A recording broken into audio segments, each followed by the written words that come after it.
Well, China's Communist Party has opened its National People's Congress in Beijing, where thousands of delegates will hear how the country is doing and what the single-party government has planned for 2025. Kai Feng is a reporter with ABC Chinese. I asked him what's been announced so far. So the Chinese Premier Li Qiang said the country's economic growth target for 2025 will remain unchanged at 5%. So Premier Li revealed this number in his government work report during the opening session of the National People's Congress, the annual meeting of China's top legislature.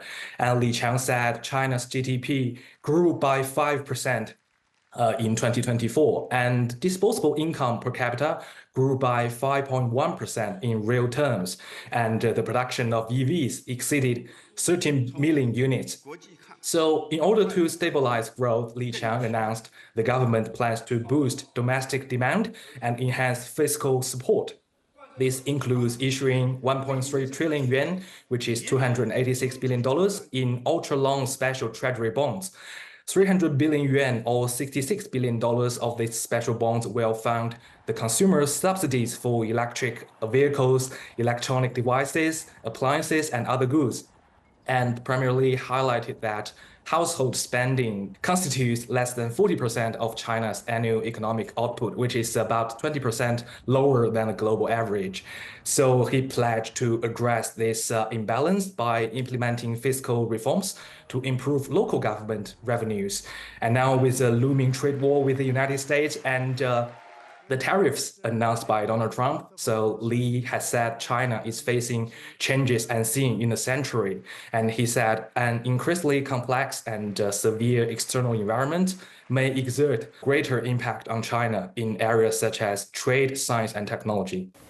Yes, the Trump administration really has been the elephant in so many rooms, Kai.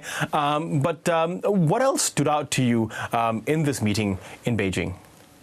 We know that not long ago, DeepSeek, a large language model developed by a Chinese company, caused a global sensation. So Li Qiang also mentioned AI models in his report today. This is also the first time the term has appeared in such reports.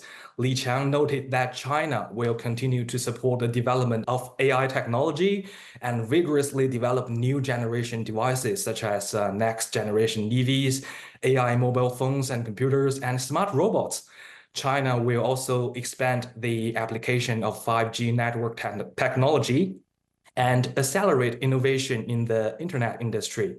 And apart from that, the Chinese government today also announced its defense budget for 2025. So according to a report by China's Ministry of Finance, China's military budget for this year is about 1,785 billion yuan, which is around $393 billion, increased more than 7% from last year, and China remains the world's second largest military spender after the United States. And speaking of military issues, was Taiwan mentioned today? Yes, and usually you can see some content about Hong Kong, Macau, and Taiwan in the government work reports by the Premier.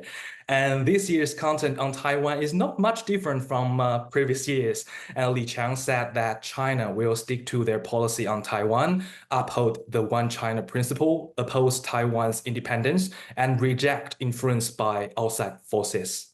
Okay, Kai Feng, thank you so much for giving us that update. Thank you, Girish.